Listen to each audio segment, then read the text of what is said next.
Hoje, em específico, eu quero falar com vocês a respeito do relacionamento com o noivo. Nós encontramos no texto de Mateus, capítulo 25, duas parábolas distintas, mas que falam propriamente do reino de Deus. Nós encontramos a parábola das virgens e nós encontramos a parábola dos talentos. As duas parábolas, elas são extremamente importantes, e não só importantes, como atuais para nós. Por quê? Porque ambas estão diretamente conectadas com aqueles que estão vivendo os dias da vinda do Senhor. E eu creio piamente que nós somos a geração que está aguardando a vinda do Senhor Jesus Cristo. Então, entender os princípios e os valores apresentados por essa parábola é fundamental para que nós sejamos encontrados pelo Senhor no dia da sua vinda. Seja como as virgens que mantiveram as suas vasilhas cheias de azeite, ou seja como o servo bom e fiel que multiplicou os seus talentos para agradar o coração do seu Senhor. Que o Senhor nos encontre preparados para o dia da sua vinda. Mateus capítulo 25, a partir do versículo 1, o texto diz: então o reino dos céus será semelhante a 10 virgens, que tomando as suas lâmpadas, saíram a encontrar-se com o noivo. 5 dentre elas eram nécias, e 5 prudentes. As nécias, ao tomarem as suas lâmpadas, não levaram consigo azeite.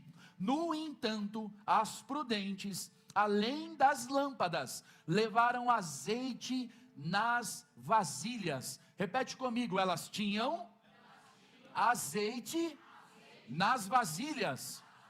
Verso de número 5: e tardando o noivo, foram todas tomadas de sono e adormeceram. Mas à meia-noite ouviu-se um grito: eis o noivo, sai ao seu encontro. Então se levantaram todas aquelas virgens e prepararam as suas lâmpadas. E as nécias disseram às prudentes: dai-nos do vosso azeite, porque as nossas lâmpadas estão se apagando. Mas as prudentes responderam: não, para que não nos falte a nós e a vós outras, ide antes aos que o vendem e comprai-o. E saindo elas para comprar, quem chegou? Quem chegou?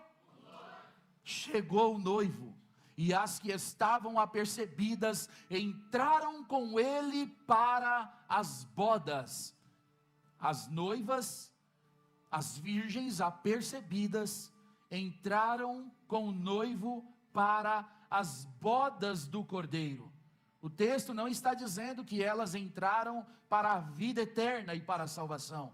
O texto está dizendo que elas entraram para festejar e para celebrar. Elas entraram para a comemoração das bodas, e após isso fechou-se a porta. Mais tarde chegaram as virgens nécias clamando: Senhor, Senhor, abre-nos a porta. Mas ele respondeu: em verdade vos digo que não vos conheço.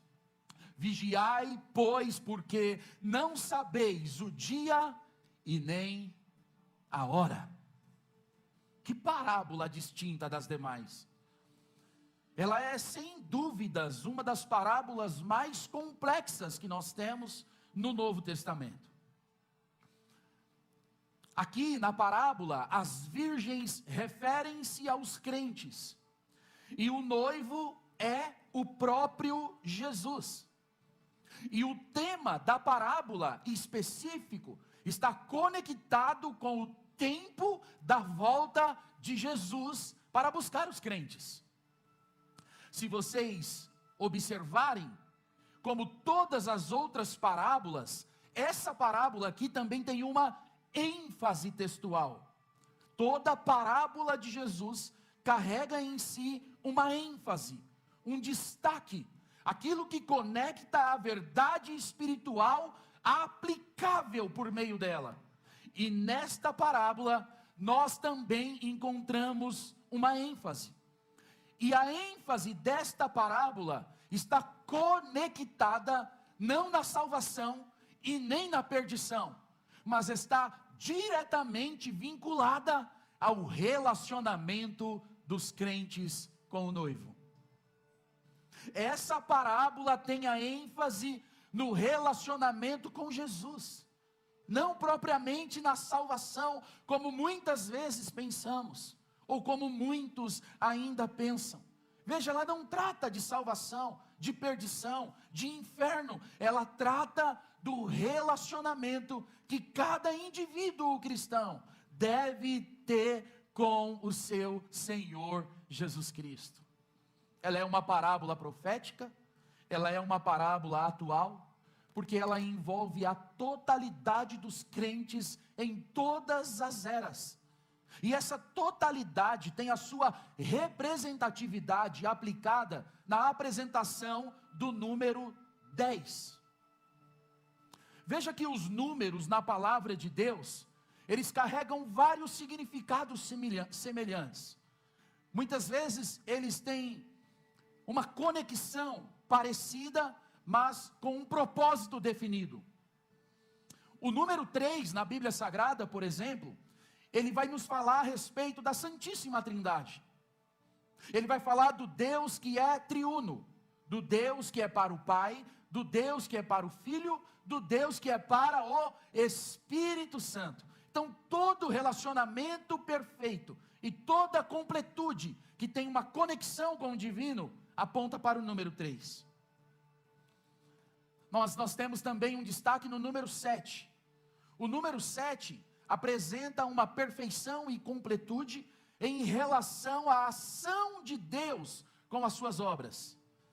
O envolvimento de Deus com a igreja, o envolvimento de Deus com o mundo, o envolvimento de Deus com a história, tudo está conectado com o número 7. Mas o número 10 aponta para a completude humana, aponta para a perfeição e a completude em relação ao homem. É por isso que na Bíblia Sagrada nós temos 10 mandamentos. É por isso que o nosso sistema decimal é composto por 10 números, de 0 a 9. Qualquer número que você pensar agora, ele vai ser composto de 0 a 9. É por isso que você contém 10 dedos. Fala da sua responsabilidade, fala do seu trabalho, fala das obras humanas completas. Então o número 10 está conectado diretamente com o homem. É por isso que o número 10 aparece na parábola. São quantas virgens mesmo?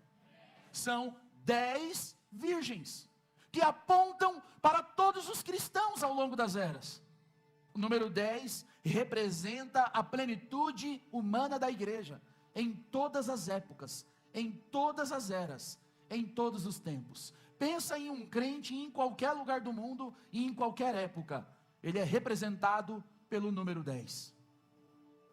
Então a ênfase do texto está no indivíduo, não está na placa denominacional. A ênfase da responsabilidade não está conectada com a corporatividade da igreja. Jesus não vai responsabilizar a igreja Getsemane, a igreja Assembleia de Deus, a igreja Deus e Amor, a igreja X, mas cada indivíduo que compõe a igreja. Não tem nada a ver com o louvor que cantamos, não tem nada a ver com a palavra que pregamos, não tem nada a ver com a célula que você faz parte, tem a ver com você. A parábola está conectada com a sua responsabilidade. É por isso que esse grupo de 10 é subdividido em 2 grupos de 5. 5 virgens que são prudentes e 5 virgens que são nécias. Por quê? Porque a responsabilidade de ser nécias é somente delas. Mas as que são prudentes porque são responsáveis. As 10 fazem parte da mesma igreja, mas 5 são prudentes e 5 são nécias. As 10 frequentam a mesma célula, mas 5 são prudentes e 5 são nécias. As 10 ceiam no mesmo culto, mas 5 são prudentes e 5 são nécias. O grupo está representado por responsáveis e irresponsáveis. É Saul e Davi. Enquanto Saul usa a coroa sem Deus, Davi é usado por Deus sem coroa. Porque a ênfase não está no cargo e nem na posição, mas na intimidade que cada indivíduo carrega no seu relacionamento com o Pai. Quem é você nessa história? De que grupo você faz parte? Do grupo dos responsáveis ou do grupo dos irresponsáveis? Sabe como tem sido categorizado o evangelho dos nossos dias? Como o evangelho dos irresponsáveis. O evangelho que estamos pregando, compartilhando, vivendo e divulgando, tem sido conotado como o evangelho das pessoas irresponsáveis. Sabe por quê? Porque estamos colocando tudo na conta da graça. É tudo pela graça. Abdicamos as nossas responsabilidades. Abandonamos o lenço que deveríamos estar secando o suor da labuta e do trabalho. E estamos colocando a conta na graça. É tudo pela graça, pastor. E é por isso que os evangelhos, ou que os evangélicos da nossa geração, são conotados como pessoas irresponsáveis. Fala para mim, irmão, de que grupo você faz parte? De que lado você está? Aliás, inevitavelmente você tem que fazer parte de um dos dois grupos. Você só não faz parte de um dos dois grupos se você não nasceu de novo. Por quê? Porque a parábola aponta justamente que as 10 virgens são pessoas que nasceram de novo. Quem são as 10 virgens, pastor? São pessoas que tiveram o seu espírito recriado. São pessoas que nasceram de novo. E qual é o argumento bíblico utilizado para essa afirmação? É que a Bíblia nunca vai chamar um ímpio de virgem. A Bíblia nunca vai chamar um pecador, um impuro de virgem. Aqui, essa expressão é utilizada para pureza, para santidade, para aquelas que foram lavadas e regeneradas no sangue do Cordeiro. Essas são as virgens apresentadas. Elas não são adúlteras, como alguns dizem por aí. Eu já ouvi mensagem de pregadores dizendo que as virgens nécias era o falso evangelho. Eram prostitutas vestidas de branco, disfarçadas de igreja. Não, irmãos. Não são. De fato, são pessoas que nasceram de novo, mas estão vivendo suas vidas irresponsavelmente, imprudentemente. Estão vivendo suas vidas espirituais na tolice. Sabe qual é a boa notícia? Para uns e amar para outros, o noivo vem aí. O noivo vem aí. Olhe para o texto e perceba que a parábola faz distinção entre os grupos. Um grupo é chamado de nécias e outro grupo é chamado de prudentes. O que significa a palavra nécio, pastor? Essa palavra significa tolo, literalmente imprudente. Se aí no capítulo 25 você voltar uns capítulos a mais, chegar lá no capítulo de número 7 do Evangelho de Mateus, você vai ver Jesus usar a figura de 2 homens. Um que edificou a sua casa sobre areia, outro que edificou sobre a rocha. Ao que edificou sobre a areia, Jesus vai chamá-lo de tolo, de imprudente. e ao que colocou a sua casa edificado sobre a rocha, Jesus chama de homem prudente. É a mesma palavra utilizada por Jesus em Mateus capítulo de número 7. Irmãos, por favor, escutem o alerta do Espírito. Se nós quisermos viver uma vida plena em Deus, nós precisamos estar firmados na rocha da palavra de Deus. Do contrário, nós vamos perder a vida de dependência no Espírito. Nós precisamos estar conectados com a palavra de Deus, e não podemos abrir mão dessa verdade.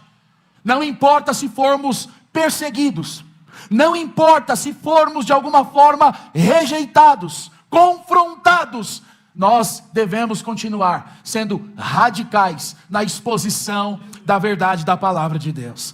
Não radicais na religião ou no religiosismo, não radicais na tradição ou no tradicionalismo, mas radicais na exposição daquela palavra viva e eterna, porque vai passar o céu e vai passar a terra, mas a palavra de Jesus jamais passará.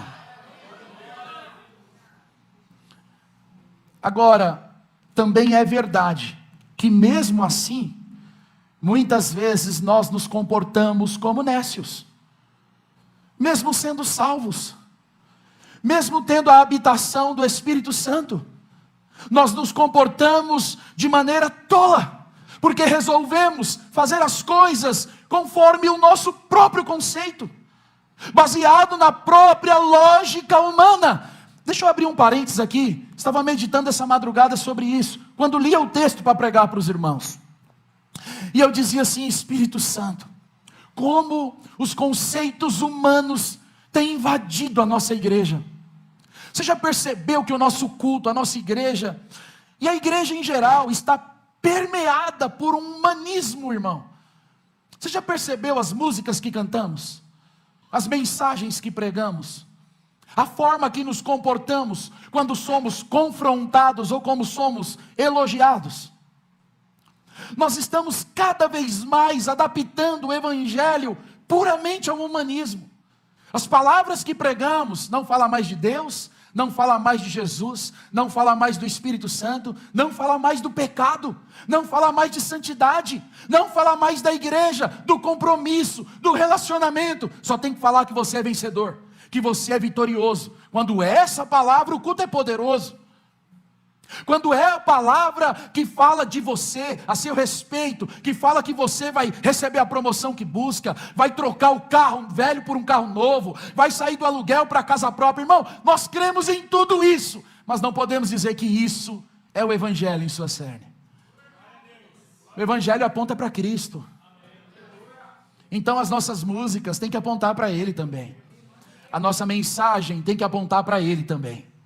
O nosso relacionamento, o nosso culto, irmão, nós não vamos ao culto para trocar de carro, nós não vamos ao culto para trocar de casa, nós não vamos ao culto para ter uma família abençoada, nós vamos ao culto para adorar a Deus, irmãos.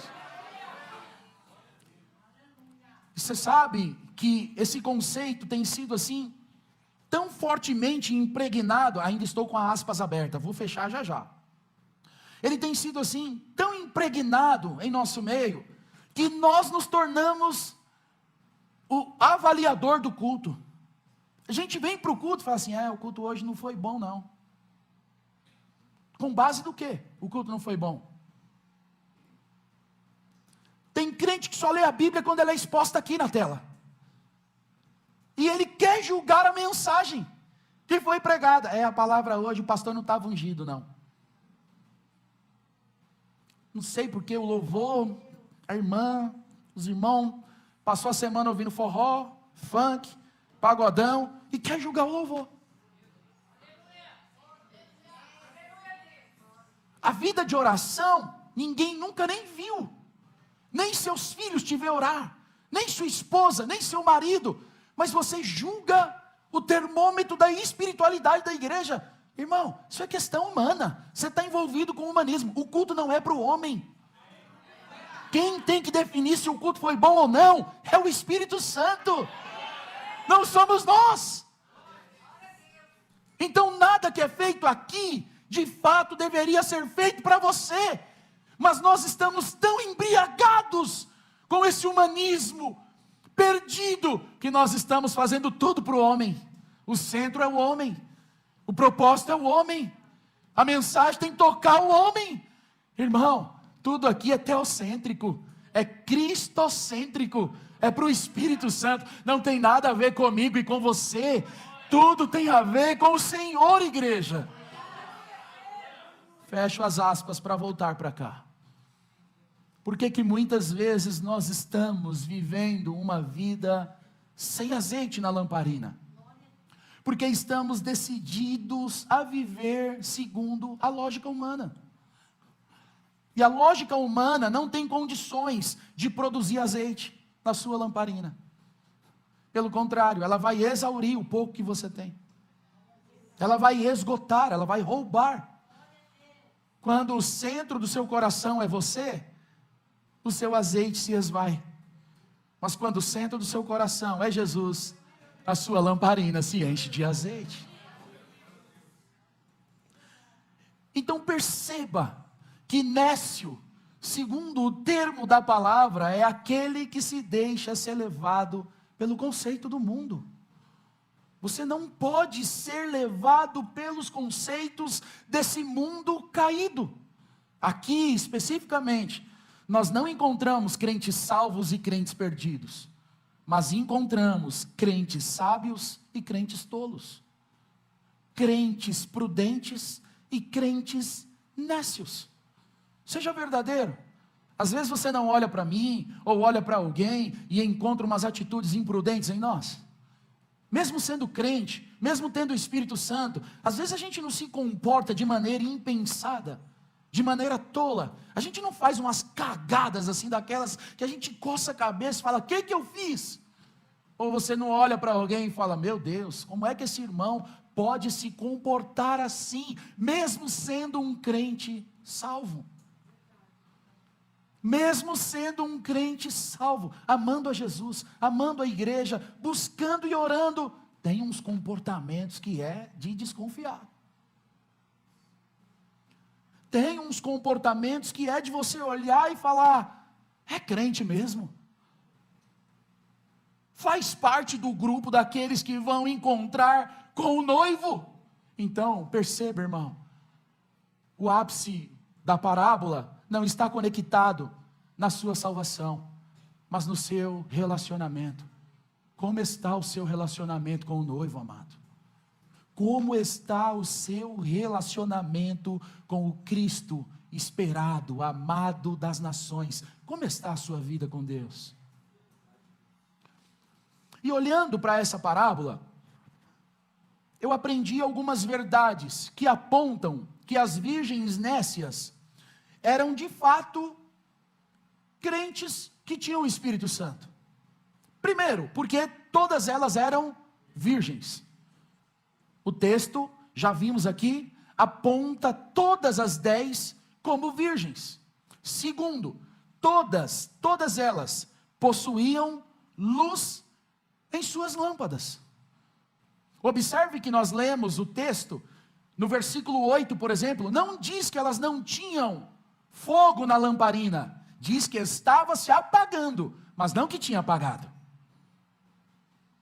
Todas as 10 tinham luz em suas lâmpadas, tanto as prudentes quanto as nécias se levantaram com suas lamparinas e foram ao encontro do noivo.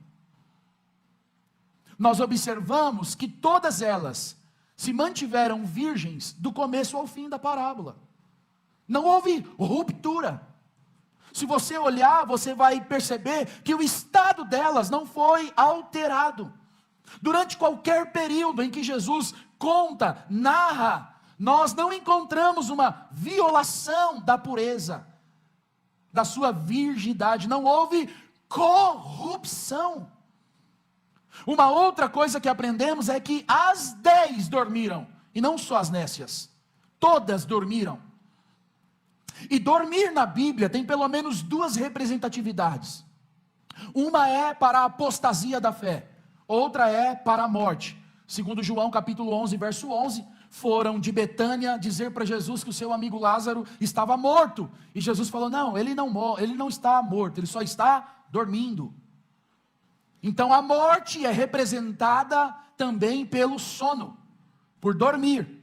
Aqui, certamente, o texto não está falando de apostasia, porque as virgens prudentes também dormiram. E elas não podem ser apóstatas, porque elas são prudentes. Então o texto está falando literalmente da morte. Quer você esteja vivo, quer você esteja morto, você vai ter que se apresentar ao Senhor. E você sabe o que é mais intrigante nesse texto? É que vivo ou morto, você deve ter azeite na sua lamparina. Porque o crente até depois de morto, vê as promessas se cumprirem em sua vida. Foram enterrar um homem no túmulo de Eliseu. Quando bateu no osso de Eliseu, ainda tinha azeite na lamparina e o morto reviveu. Já parou para pensar nesse trem? Eu fui fazer o sepultamento da irmã Maria de Lourdes. A irmã Maria de Lourdes tinha um sonho, que eu fiquei sabendo lá no funeral, que o marido da irmã me conhecesse. A irmã Maria de Lourdes, cadê a família? Está aqui, está ali, ó, atrás. Nós estávamos lá, não é assim? Recebi essa informação lá no velório, não sabia disso. Falou assim, pastor Everton, a irmã Maria de Lourdes tinha um sonho. Eu falei, qual que era? Que o marido dela, que está aqui, conhecesse. Eu falei, prazer amigo, pena que você decidiu conhecer e eu te conheço, num dia tão difícil, mas o sonho da irmã, até no féretro, se cumpre. Crente que carrega azeite, até depois da morte vê as promessas de Deus acontecerem, na sua posteridade. Vivo ou morto, você precisa ter azeite na sua lamparina. Vivo ou morto, não importa. Uma outra coisa interessante, é que não só as prudentes ouviram o brado da meia-noite, mas todas elas ouviram o grito. Nós olhamos para o verso de número 6, e o texto diz que à meia-noite ouviu-se um grito, eis o noivo, sai ao seu encontro. Todas elas ouviram, todas foram chamadas, quando o noivo se apresentou. Outra coisa interessante de observar, é que tanto as lâmpadas das virgens, quanto a das nécias, quanto a das prudentes, não se apagaram. Elas se mantiveram acesa. Qual é a diferença? É que as nécias não tinham azeite sobrando. Tinha luz na lamparina, mas não tinha azeite reserva. Uma outra observação é que as virgens prudentes e as virgens nécias, elas se diferem apenas no que diz respeito à sua conduta. Só o adjetivo as diferencia. Uma é nécia, a outra é prudente. Mas o fato de ser nécia não significa que seja falsa. Significa apenas que está se comportando de maneira tola. Ninguém está dizendo que você é um crente falso, mas você precisa avaliar o seu comportamento, a sua vida. A aparência que o texto dá é que se o noivo tivesse demorado um pouquinho mais, tanto as prudentes quanto as nécias tinham entrado com o noivo para as bodas. Mas o noivo se antecipou e não deu tempo de comprar o azeite. E um último ponto a ser observado aqui é que as lâmpadas de todas elas possuíam o quê? Óleo. E olhando para a Bíblia Sagrada, o óleo é símbolo de quem? Do Espírito Santo. Todas as virgens tinham o Espírito Santo. Todas as virgens tinham a presença do Espírito Santo, o óleo do céu. Mas ter o Espírito presente não significa tê-lo como presidente. É por isso que escrevendo na 1 de Tessalônica, no capítulo 5, verso 19, Paulo diz: não apagueis o espírito. Porque tem muita gente que tem o espírito, mas abafado. Porque você decidiu tomar suas próprias decisões e não consultá-lo a respeito do que fazer e da decisão a se tomar. Ter o espírito não significa que você esteja sendo guiado por ele. 5 estavam sendo guiadas, mas 5 estavam no volante, no controle, no governo de suas próprias vidas. Ter o Espírito Santo não significa que você está cheio do Espírito Santo. Uma coisa é distinta da outra. Olhe para o texto e você vai observar que todas elas carregavam as suas lâmpadas. E quando eu olho para a palavra de Deus, eu tento encontrar um significado do que é a lâmpada. E aí eu encontro pelo menos 3 classificações. A primeira está no Salmo 119, no verso 105. Lâmpada para os meus pés é a tua palavra, luz para os meus caminhos. Sim, a palavra de Deus é lâmpada, está lá no texto. A segunda está em 2 de Pedro, capítulo 1 e verso 19, que diz que lâmpada é a palavra da profecia. Pedro diz assim: temos ainda mais segura a palavra da profecia, e vocês fazem bem em dar atenção a ela. Mas olha o que diz Provérbios, capítulo de número 20 e verso de número 27.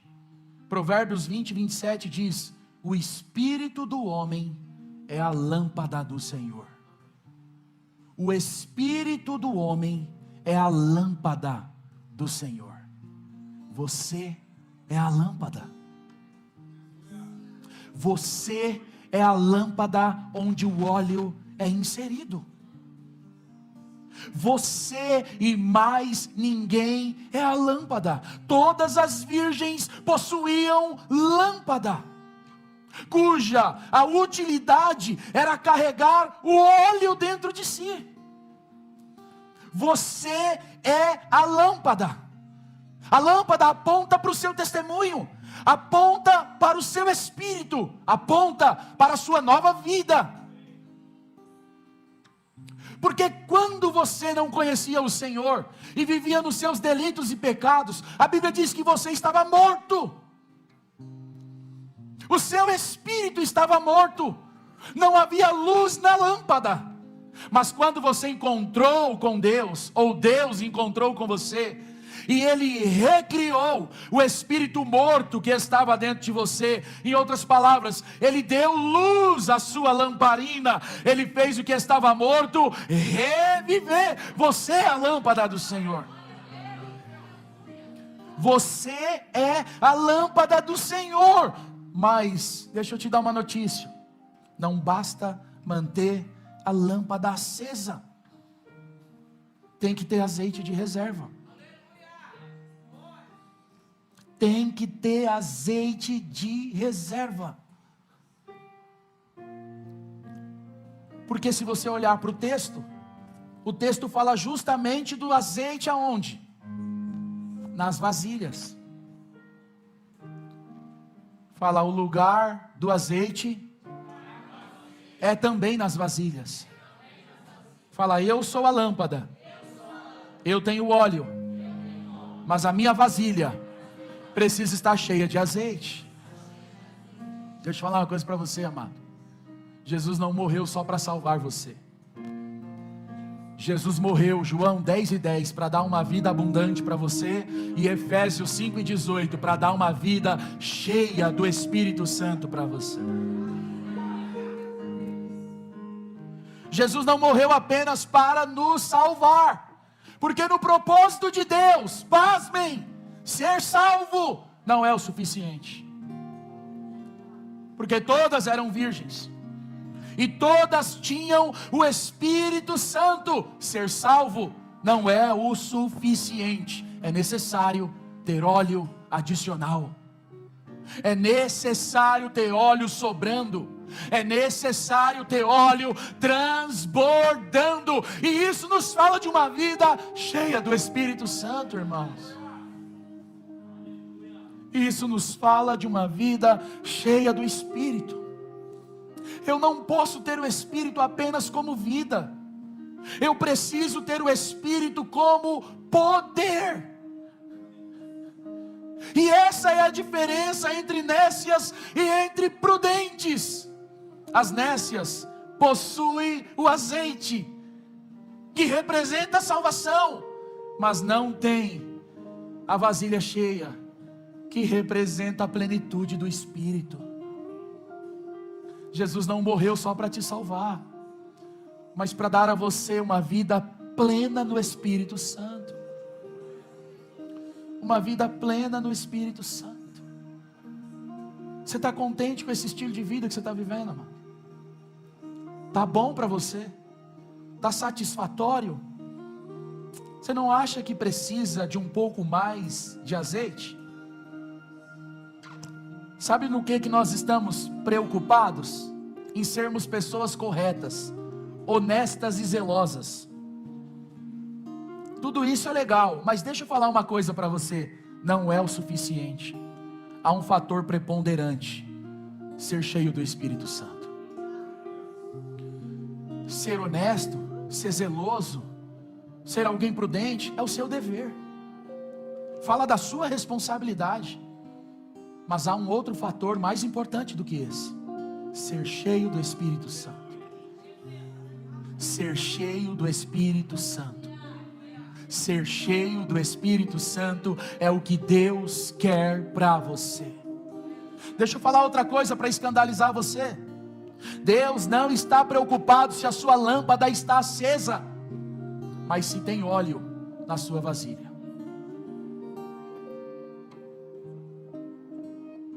Porque essas, mesmo tendo a lâmpada acesa, ficaram de fora.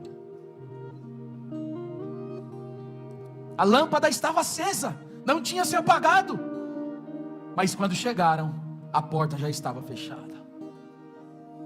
Só uma vida relacional com Jesus, só uma vida profunda com Jesus, só uma vida de intimidade com Jesus pode nos fazer cruzar a porta com o noivo. Do contrário, nós vamos ficar do lado de fora batendo na porta. Abre-nos, Senhor, abre-nos, Senhor. Qual é o meu conselho para você? Vai comprar azeite, amado. Se você percebe que a sua vasilha está vazia, corre hoje mesmo, antes que o noivo volte, e compre azeite. Porque a salvação é de graça, mas o azeite tem um preço a ser pago. Você pode até ter o óleo em si, mas se não tiver azeite na vasilha, não vai dar certo. Olhe para o texto e observe que as ofertas do diabo são de graça, mas a obediência a Deus tem um preço. Olhe para o texto e veja que os convites do mundo são de graça, mas a vida no Espírito tem um preço. Observe que a salvação é de graça, mas o enchimento do Espírito tem um preço. Provérbios capítulo 23 e verso 23 diz: compre a verdade e não a venda. Compre a sabedoria, compre a instrução, compre o entendimento. Há um preço a ser pago. E eu quero adiantar para você: o azeite não é de graça, ele custa caro.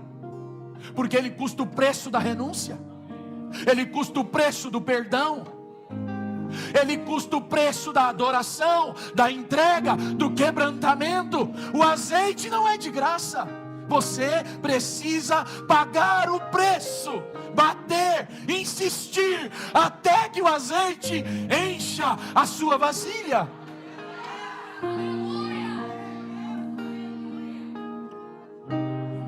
A salvação é gratuita, Efésios 2:8. Isso é por meio da graça, e não vem de vós. Mas a vida cheia do Espírito não. Requer oração, requer jejum, requer afastamento do pecado, Para passar da porta com o noivo, você precisa pagar o preço. Do contrário, você vai ficar do outro lado, amado. O azeite custa caro, porque o novo nascimento é de graça, mas para ser cheio do Espírito, há um preço a ser pago, porque o óleo precisa ser comprado. E deixa eu falar uma coisa para você: a unção de Deus só está disponível para aqueles que estão dispostos a pagar o preço. Porque existe uma máxima na igreja. Eu fui conversar um dia com uma irmã, e ela estava num tempo de oração. Eu falei: ei, irmã, está pagando o preço. A irmã já aplicou um princípio religioso. Que preço, pastor? O preço já foi pago. Eu falei: não, irmã, não estou falando da salvação. Realmente o preço da salvação já foi pago. Agora, se você quer ser uma virgem prudente, vai orar, vai resistir o pecado, vai rejeitar a tentação, vai dizer não para o que tem que se dizer não, vai jejuar, vai ler a palavra, assume o compromisso com a célula, vem para o culto, toma a Santa Ceia. É o preço a ser pago por quem quer ser cheio do Espírito Santo. Do contrário, se satisfaça em ficar do outro lado da porta, gritando e clamando: abre, Senhor, abre, Senhor. E quando eu olho para esse texto, no versículo de número 12, há uma advertência convertida em repreensão. Porque, irmão, olha o que Jesus diz para essas virgens: não vos conheço. Como é que Jesus não conhece um crente que tem o Espírito Santo? Essa é a pergunta que eu fiz. Aí eu fui analisar o texto, e aí eu fui estudar um dos dicionários mais renomados das línguas originais, do grego e do hebraico, o do doutor James Strong. E aí eu fui ver o que significa a palavra conheço. A palavra conheço no grego aplicado por Jesus aqui é eido, que vem de uma palavra chamada, deixa eu ler ela aqui porque eu não tenho como, eudololatria. Jesus falou: eu não vos conheço. É como se Jesus estivesse dizendo assim: cadê o primeiro amor de vocês? Vocês são crentes, vocês têm o Espírito Santo, mas estão vivendo como pessoas ímpias. E aí o Dr. James Strong diz que essa palavra eudololatria, que é idolatria, ele apresenta um significado muito propício. Ele diz que quando Jesus disse assim: eu não vos conheço, Jesus estava dizendo: vocês estão adorando falsos deuses. O coração de vocês está em plena idolatria. Eu não sou mais o centro do coração de vocês. Vocês têm o Espírito Santo, mas acham que isso é o suficiente e decidiram viver a vida que querem viver. E deixa eu falar uma coisa para você: ou Jesus é o primeiro no seu coração, ou ele não ocupa lugar nenhum nele. Mas e as minhas vontades? Mata ela a fio. Mas e os meus desejos? Enterra o velho homem hoje. Esse é o preço. Ou você destitui a idolatria do seu coração, do seu ego, do seu eu, da sua família, do seu dinheiro, dos seus filhos. Coloca Jesus no centro. Coloca Jesus de volta ao seu devido lugar. Ou você vai ficar do lado de fora da porta. O que tem roubado seu coração? O que tem feito você se apaixonar loucamente, que não é Jesus? Isso é eiodô, isso é idolatria, isso é entrega às vis paixões. Jesus vai olhar para nós e vai dizer: eu não conheço mais vocês. É como se Jesus estivesse dizendo: você já encontrou uma pessoa depois de 10, 20 anos E a pessoa fala assim: rapaz, não está lembrando de mim? E você fala assim: da onde? Rapaz, nós estudamos junto na 4ª série. Na 4ª série? Rapaz, não te conheço não. Ele conhece você, mas você, o cara já está diferente. Estudou com você na 4ª série, quer que você lembra dele? Não, não te lembro não. Jesus está falando o mesmo. Quando eu conheci vocês, vocês eram tão apaixonados, vocês oravam com tanto fervor, vocês perguntavam para mim quando iam tomar decisões, vocês me convidavam para o culto. Agora, vocês estão fazendo comigo que nem a igreja de Laodiceia, me deixando para o lado de fora da porta. E eu estou batendo, e esperando alguém abrir para eu entrar, cear com Ele, e Ele comigo.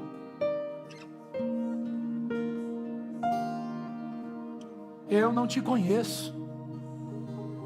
Eu não te conheço, você está muito diferente. Você não chora mais, você não ora mais, você não lê mais a palavra, você não ama mais o culto, você não defende seus pastores, você não briga por sua igreja, você não ama a sua célula, você está diferente demais. Você está diferente demais. É virgem, tem o Espírito Santo, mas eu não te conheço, oh Jesus. Cadê o fogo? Cadê a paixão? Cadê a lamparina cheia de azeite, a ponto de derramar sobre os outros? Agora você está pedindo: me dá azeite, me dá azeite. E os outros estão dizendo: não vou dar para não ficar sem. Ô irmão, se levante hoje. Ainda dá tempo. Se levante hoje, virgem do Senhor, igreja de Jesus, coloque-se de pé hoje na presença do Pai. Ainda é tempo de ter a lamparina transbordando de azeite.